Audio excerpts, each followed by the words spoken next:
Hi, and welcome back to ENTP Live. So in today's video, I'm going to be talking about my opinion of the current real estate market and what's going on in my life related to real estate. As you see, I'm already chuckling because it's pretty bad. Like we're knee deep into coronavirus. As you can see, the office here is absolutely empty. It is early morning though, so I'm not going to lie about that. But it's absolutely empty, and I haven't seen the economy come to a screech like this, where there's no commercial activity. People aren't working as much as they were. Workforces across the planet have been slowed down and brought inside, right? For the few people who are fortunate enough to be working in healthcare or one of the essential industries, they still have their jobs. But tourism killed, airline industry killed, real estate industry, in my opinion, killed. Now, if this is your first time here at ENTP Life, here at ENTP, we mostly talk about real estate, business, and anything else that I'm interested in. So if any of those topics do grab you, please make sure that you subscribe, turn your notification bell on, and don't forget to hit that like button, because YouTube's algorithm promotes videos that are heavily liked. And if you have any questions, leave your questions or comments right in the comment section below. I'm an active real estate investor, and at the end of 2019, I already started to feel as if we're coming into a slowdown. And I have a few indicators that I use that I've kind of developed a sense for the economy and where it's going over the past few years, right? I've been an entrepreneur since the 1990s, since I was young. So I saw the dot-com bubble burst, which was associated with 9/11 as well. I also saw the housing market and the mortgage debacle of 2007, 2008, 2009 that led to, the Great Recession. And we're seeing the crash, the 2020 crash, right? But leading up to all those times, right before the market crashed, it's always party time. It's always the economy is the strongest it's ever been. Unemployment is super low. The economy is great. The economy is great. The forecast, incredible. And that's one of the indicators that I use to know that it's coming to an end. Another indicator that I use to know that it's coming to the end is consumer credit. Now, my credit is fair, right? So it's not good, and it got killed in the last debacle, which is kind of why I really understand this metrics. Consumer credit starts to get very, easy to get, right? You start getting a lot of solicitations in the mail. You start to see people promoting credit cards everywhere. Where you go to TJ Maxx, they're offering you a card. You go to any retailer, they're offering you cards, and they're telling you that everybody gets approved. Things like that. You don't have to worry about it. Yeah, I haven't seen anybody get rejected. The airlines are promoting credit cards, promoting points on the aircrafts themselves. They're pitching you to get your JetBlue card, your Delta card, and you're getting approved for all of them. That's another thing. Once I started to see that I'm getting a lot of solicitations in the mail, phone calls for credit, I was like, okay, they're getting really loose with consumer credit, and that's usually the last sector that the banks kind of push money to, because they really want to tie your hands and keep you indebted, keep you working so that you're paying your bills, paying that interest. That's the basis of our economy at this point, especially in the United States. It's really, pushed and driven by debt, whether it's business debt, consumer debt.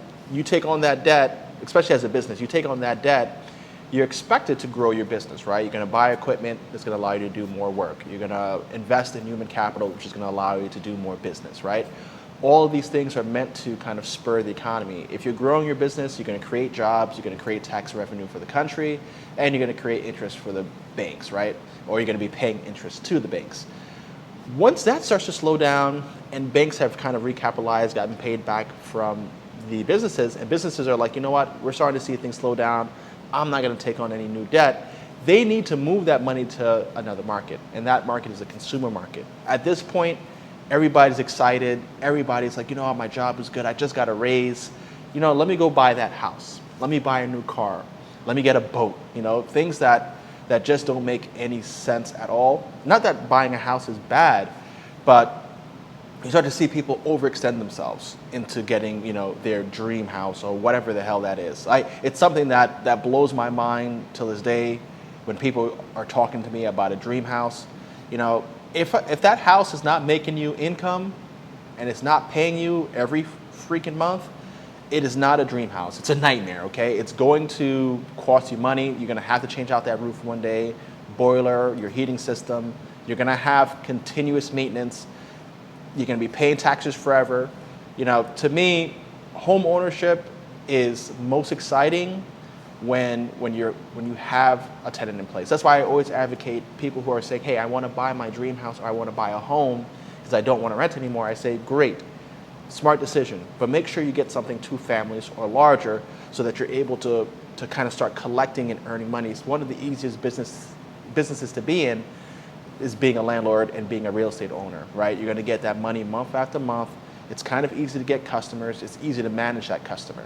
So when I see people who are starting to extend themselves, like I said, getting the house, getting the new car, especially those who are like slow to take action. I have friends that are that way, right? Some of them have been slow to buy homes or slow to move into getting real estate. And it's like 2019 and they're buying homes. I'm like, the bottom was 2009, 2010.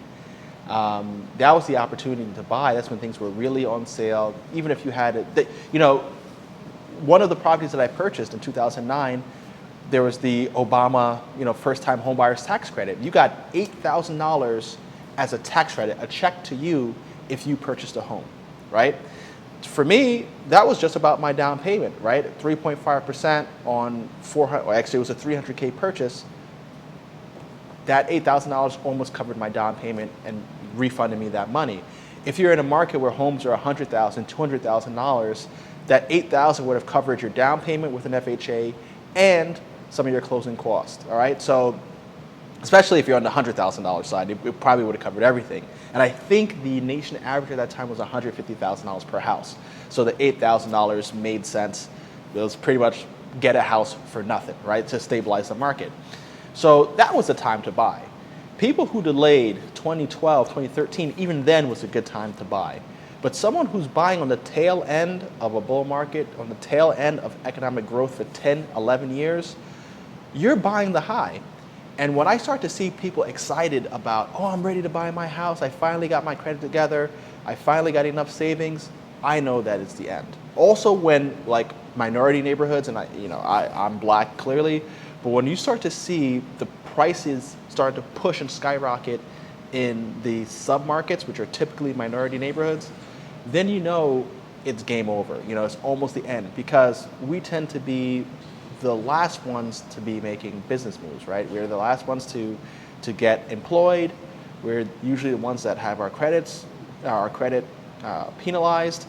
We're always we're the first ones to get laid off. Typically, that's just the way that it is.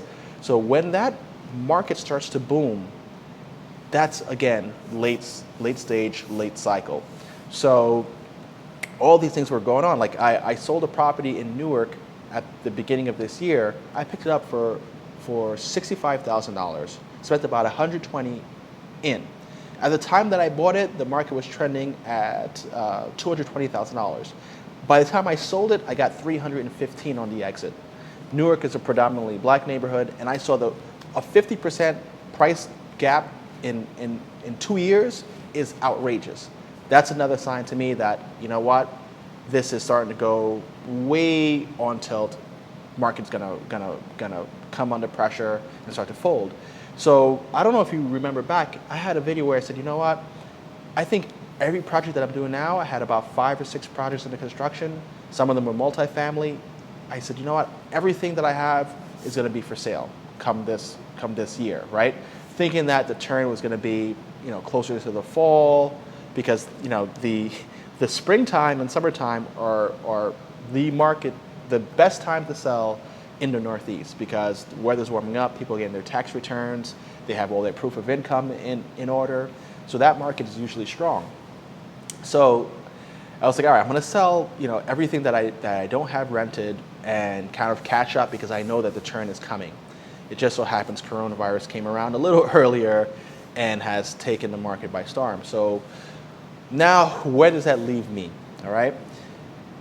I'm I'm kind of scared because I have these properties that I was expecting to sell.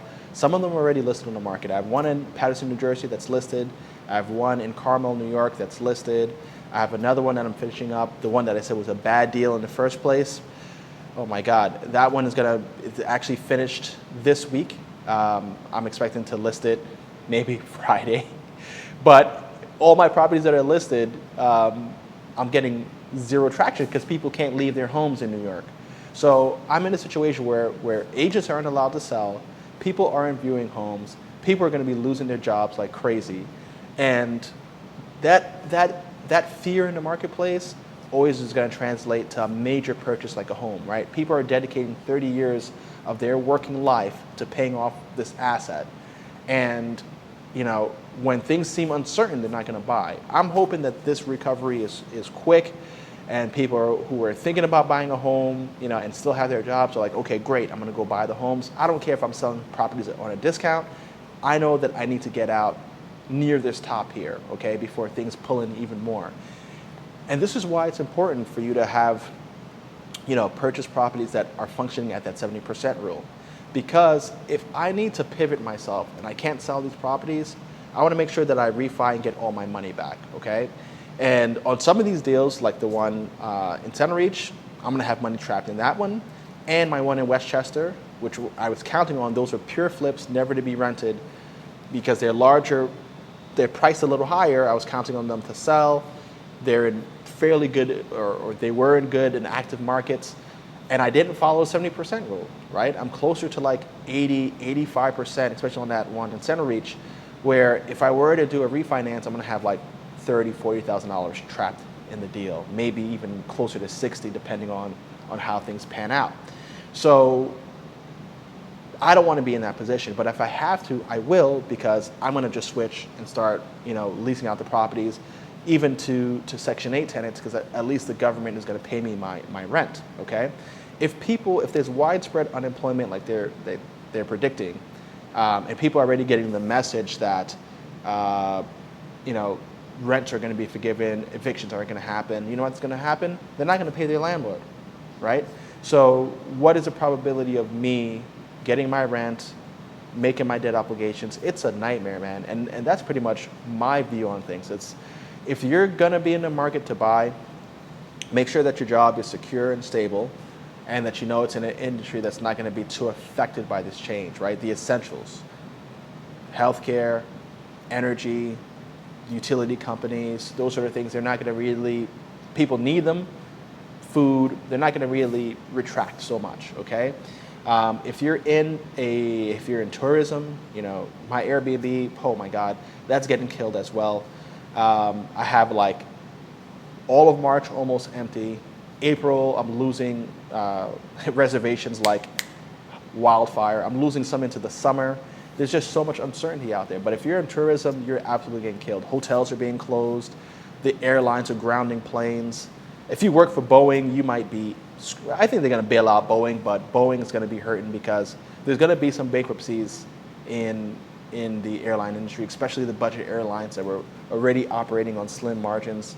The big boys like Delta, American Airlines, they're grounding planes. They're going to be cutting staff.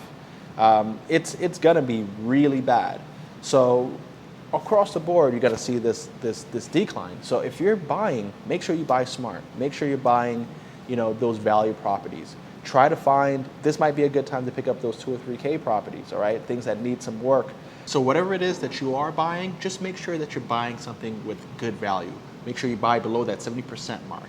And try to get something that's multifamily, because you're gonna at least be able to generate some income from your property while you're living in it. Once again, thank you for joining me here at ENTP Life. If you're not already a subscriber, don't forget to hit that subscription button and leave your comments in the comment section below. Take care.